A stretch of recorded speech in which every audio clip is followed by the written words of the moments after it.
우리가 살아가는 이 세상에는 어떤 일을 맡겨도 믿음직스럽게 감당하는 사람이 있는가 반면에, 반대로 같은 일을 맡겨도 게으르고 실수가 잦으며 그 일을 제대로 책임지지 못하는 그런 사람들도 있습니다. 그래서 일의 결과는 종종 능력보다는 성실함과 태도, 곧 어떤 마음으로 일하는가에 달려있을 때가 너무나도 많습니다. 그런데 초대교회 성도들도 이러한 고민을 많이 했던 것으로 보입니다. 왜냐하면 초대교회 안에도 좋은 일꾼들이 있었고 반대로 그렇지 못한 일꾼들도 있었기 때문입니다. 따라서 사도 바울은 디모데에게 너는 그리스도 예수의 좋은 일꾼이 되라라고 권면하면서 그 기준과 방향을 매우 구체적으로 설명했는데, 오늘 말씀을 통해 어떤 사람이 하나님 나라의 유익한 좋은 일꾼인가, 그리고 그리스도 예수의 좋은 일꾼으로 서기 위해서는 우리가 어떠한 삶의 자세를 갖고 살아야 하는가를 말씀하고 있습니다. 그럼 오늘 말씀을 통해 하나님께서 말씀하시는 그리스도 예수의 좋은 일꾼은 어떤 자들이고, 또한 그들은 어떻게 만들어져 가야 하는지 한번 나눠보도록 하겠습니다. 미국의 역사 속에서 좋은 일꾼과 나쁜 일꾼의 사례들이 두 가지가 다 있는데, 먼저 좋은 일꾼의 대표적인 사례를 말씀드리자면 과거의 미국 대통령이었던 에브라함 링컨의 일화를 말씀드리겠습니다. 링컨은 미국 대통령으로서 뿐만 아니라 평생 맡겨진 일을 정직하고 성실을 다하는 신실한 일꾼의 모습을 보여주었던 대표적인 사람이었습니다. 그랬던 그가 젊은 시절 한 상점에서 작은 상점의 점원으로 일했던 시절이 있었는데, 하루의 정산이 끝난 후에 아무리 계산을 하고 정산을 해도 6센트가 남는 겁니다. 이 6센트가 남았는데 이것을 대략 지금 우리 돈으로 계산하면 약 90원 정도 되는 돈입니다. 그래서 링컨은 어떻게든 정산을 맞추기 위해 상점에 다녀간 그 고객들을 하나하나 카운트하면서 다시 꼼꼼히 정산하기 시작합니다. 그러던 중 하나를 발견하는데, 단골 손님 앤디 할머니에게 거스름돈을 덜 드렸다는 것을 나중에 알게 되었습니다. 그리고 링컨은 가게 문을 닫고 늦은 밤에 멀리 떨어진 앤디 할머니 댁으로 찾아가 거스름돈을 돌려주었습니다. 그러자 앤디 할머니는 고작 6센트 때문에 이 늦은 시간에 왔느냐고 되물으니 링컨은 이렇게 대답했다고 합니다. 할머니, 6센트가 아니라 1센트라도 당연히 와서 돌려드려야지요. 그러면서 오늘 잘못은 오늘 바로 잡아야 합니다 라고 했다는 링컨의 일화가 있습니다. 이 일화는 링컨의 전기를 통해 알려진 정직하고 성실한 일꾼이었던 링컨의 대표적인 일화입니다.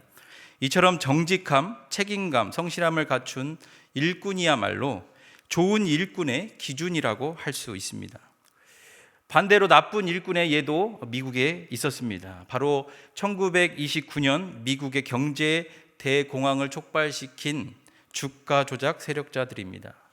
그들은 그들의 이익만을 위해서 기업들의 실적을 의도적으로 왜곡하고 허위 정보로 시장을 혼란하게 했습니다.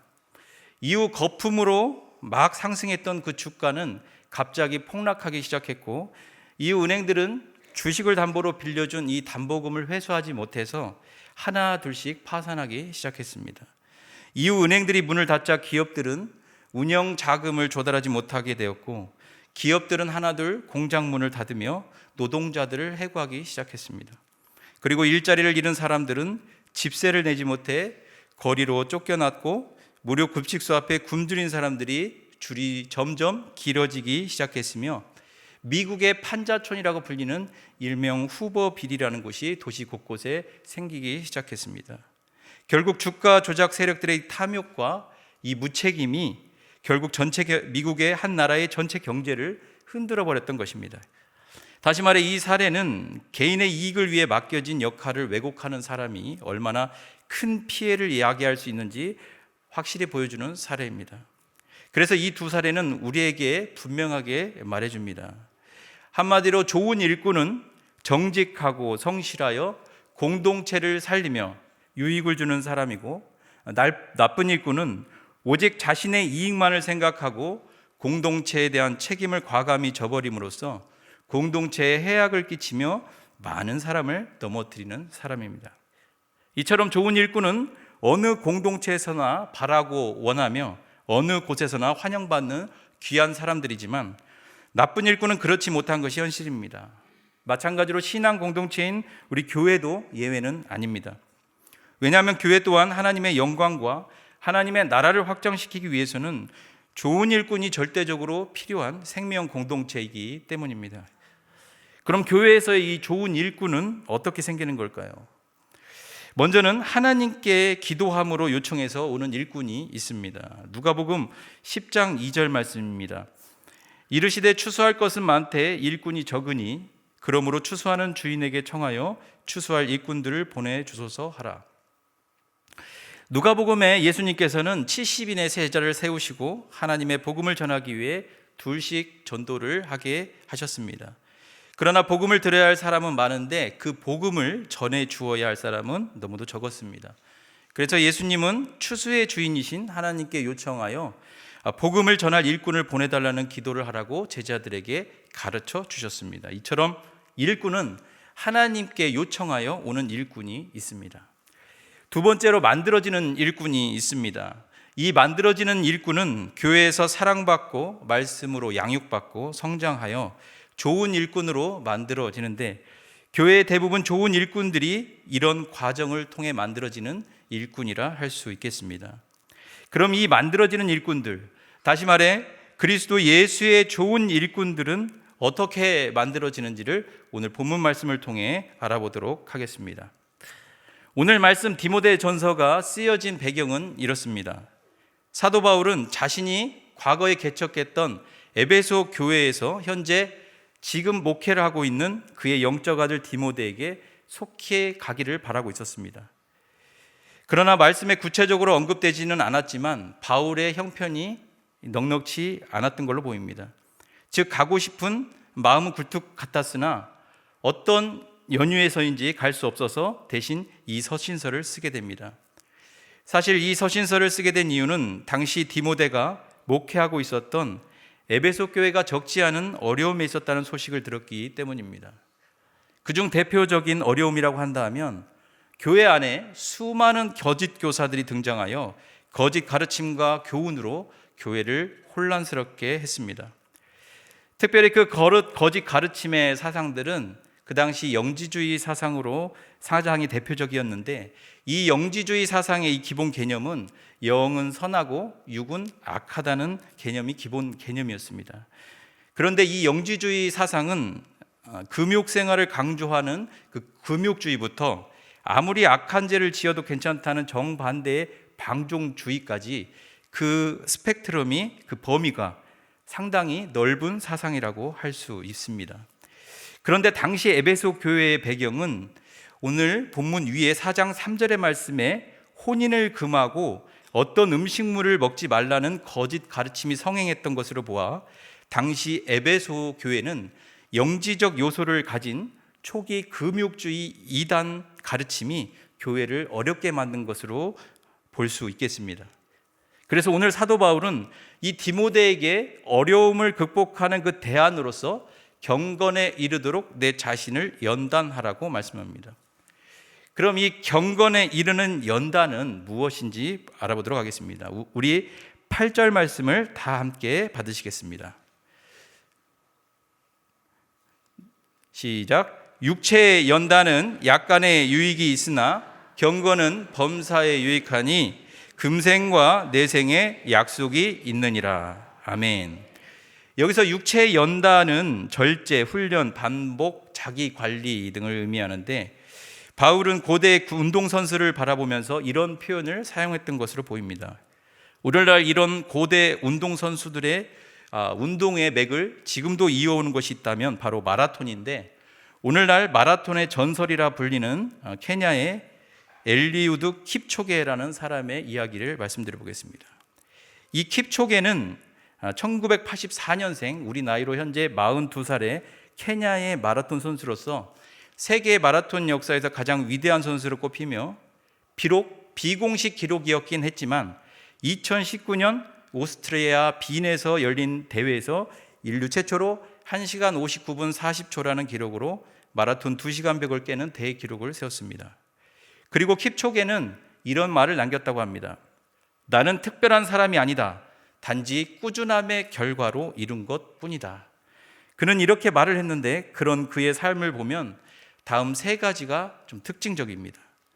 먼저는 그는 매일 같은 시간 새벽 훈련에 늘 시작하며 그는 날씨와 컨디션에 상관없이 매일 30km 이상을 달렸습니다. 그리고 그는 훈련 캠프에서 공동체 규율을 엄격히 지켰는데 그 시합이 잡혀지고 훈련이 잡혀지면 그 기간 동안 휴대폰 사용 금지, 규칙적 취침, 식단 통제를 철저히 했다고 합니다. 마지막으로 그에게는 운동 전에 지켰던 여러 습관적 행동들이 있었는데 경기 전날 신발끈을 묶는 방식이나 그리고 스트레칭 순서까지 그는 수년간 이와 같은 행동을 늘 반복하며 살았다고 합니다. 그 결과 인류가 불가능이라 외쳤던 마의 2시간 기록을 깨는 최초의 사람이 되었던 겁니다. 그러므로 바울은 고대에도 있었던 이런 육체 훈련의 연단을 빗대어 오늘 경건에 대하여 이렇게 말씀하는 것과 같습니다. 육신의 영광을 위하여 애쓰는 선수도 이렇게 훈련한다. 하물며 너희는 영원한 영광을 위하여 애쓰는 자들이 아니냐. 그러니 너희도 영의 영광을 위해 경건을 위해 더욱 애써야 한다라고 말씀하는 것과 같습니다. 따라서 그리스도 예수의 좋은 일꾼은 경건의 훈련을 통해 내면이 성장되고 단단해지도록 애써야 하는 것입니다. 그럼 이토록 바울이 중요하다고 강조하는 이 경건은 무엇을 뜻하는 것일까요? 그것은 경건으로 표현된 원어의 뜻을 보면 좀 더 그 의미를 알 수 있는데 그 원어의 뜻을 보면 영혼의 거룩한 상태가 경건을 뜻합니다. 따라서 경건에 이르도록 내 자신을 연단하라고 하는 말씀은 영혼의 거룩한 상태를 위하여 내 자신을 연단하라라고 하는 말씀과 같습니다. 다시 말해 영혼의 거룩한 상태를 위해 늘 깨어 있어야 하는데 이 경건에 이르기 위해서는 주일 성수, 말씀 읽기, 기도, 성도의 교제를 비롯하여 각종 훈련에 적극적으로 참여하며 또한 교회 공동체가 하는 사역에 자원하며 봉사하는 그런 적극적인 신앙생활 등등이 이런 훈련의 반복을 통해 곧 경건에 이르는 활동이 되며 이 경건을 통해 우리는 진정으로 성장하게 됨을 의미하는 것이라 할 수 있겠습니다. 왜냐하면 경건이 가져다 주는 유익은 비단 잠시 있을 동안만의 이 땅에서에만이 아니라 이후에 영원한 세상에서까지 무궁히 지속될 것이라고 오늘 8절 말씀 하반절에 약속하시기 때문입니다. 뿐만 아닙니다. 날마다 경건을 훈련하며 신령한 삶을 살아가는 사람은 이 땅에서도 하나님의 축복을 받는다고 말씀합니다. 시편 1편 2절과 3절의 말씀입니다. 우리 이 말씀도 함께 받겠습니다. 시작. 오직 여호와의 율법을 즐거워하여 그의 율법을 주야로 묵상하는도다. 그는 시냇가에 심은 나무가 철을 따라 열매를 맺으며 그 잎사귀가 마르지 아니함 같으니 그가 하는 모든 일이 다 형통하리로다. 아멘. 그런데 이뿐일까요? 아닙니다. 경건에 이르는 연단은 우리가 상상할 수도 없는 더욱 놀라운 상급과 영광이 기다리고 있습니다. 왜냐하면 그들은 주님과 같은 보좌에 앉아 만국을 다스리며 영원토록 왕노릇할 뿐만 아니라 심지어 주님의 섬김까지 받을 그럴 사람들이기 때문입니다. 누가복음 12장 37절 말씀을 함께 받겠습니다. 시작. 심중에 생각하여 이르되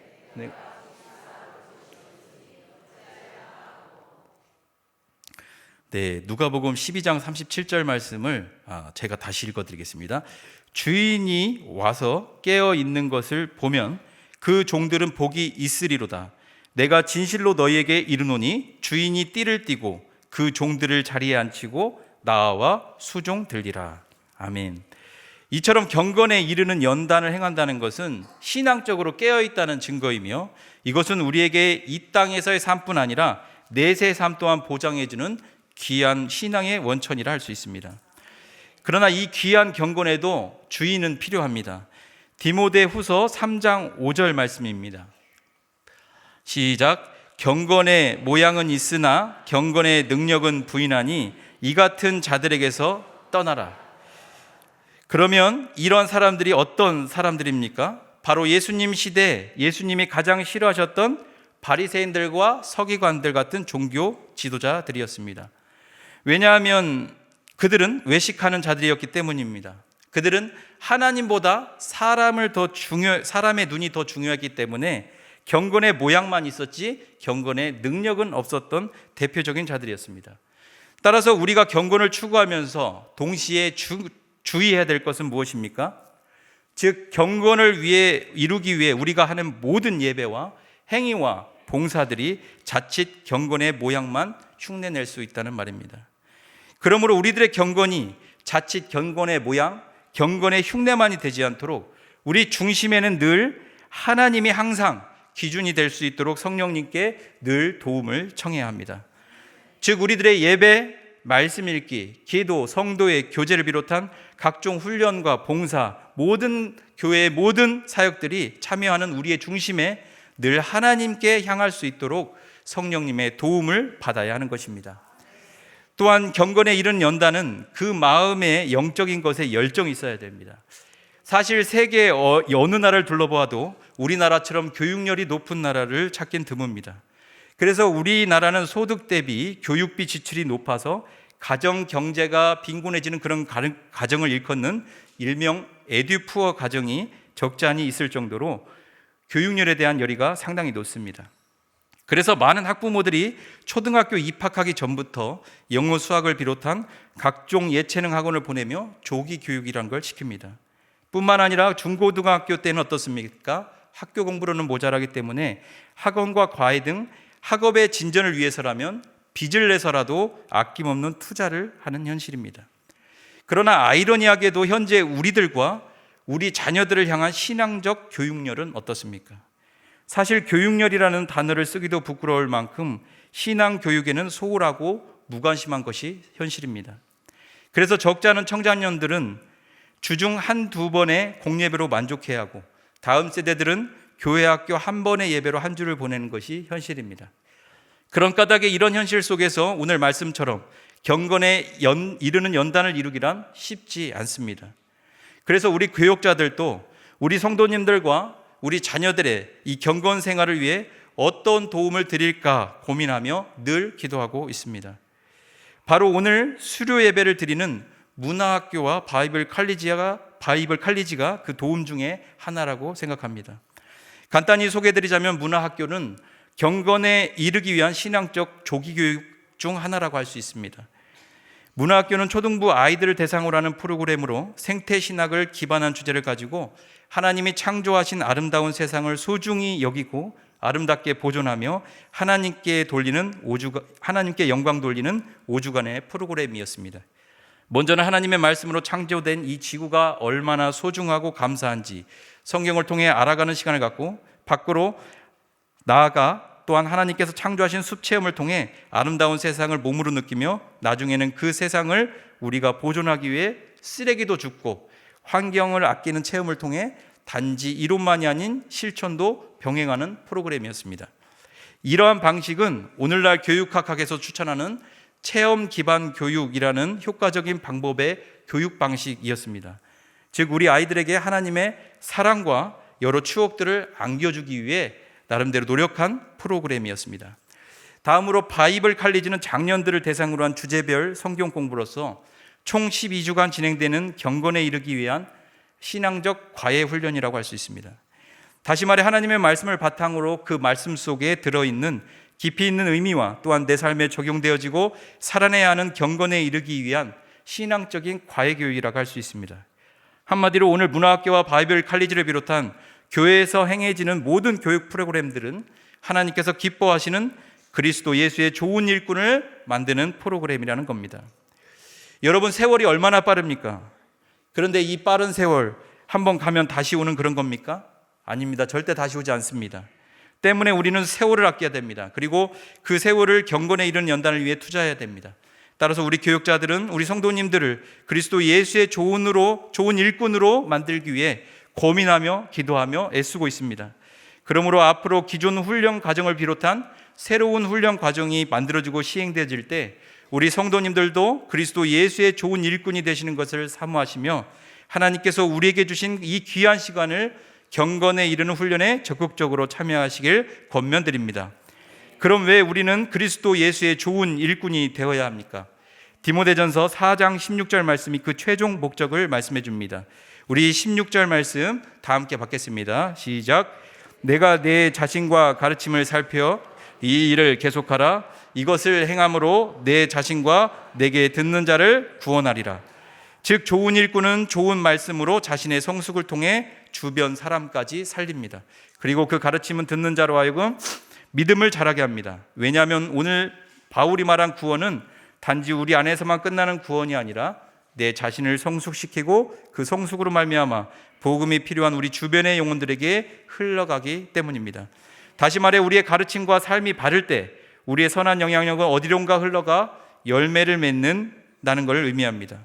즉 그리스도 예수의 좋은 일꾼들을 통해 교회가 살아나고 하나님의 복음 전파를 통해 영혼을 구원하고 하나님의 나라를 확장해 나가는 역사가 이뤄내게 되심을 믿으시면서 앞으로의 우리들의 인생을 후회로 살지 마시고 하나님 앞에 기쁨이 되고 영광이 되는 인생으로 살아가시는 우리 나주교의 모든 성도님들이 되시길 간절히 소망합니다. 기도하시겠습니다. 우리의 모든 소망이 되시는 하나님, 주신 말씀을 통해 우리가 그리스도 예수의 좋은 일꾼이 되기 위해서는 경건에 이르는 연단에 관심을 갖고 열정을 가짐으로써 내 자신에게는 신학적인 성숙을 이루게 하고 최종적으로는 복음이 필요한 영혼들에게 선한 영향력을 끼치는 귀한 원림을 깨달았사오니 우리의 신앙생활이 조금 더 적극적이고 조금 더 깊이 있는 신앙생활이 될 수 있도록 은혜 베풀어 주시옵소서. 모든 것 감사드리며 좋은 일꾼들의 주인이 되시는 예수 그리스도의 이름으로 기도하옵나이다. 아멘.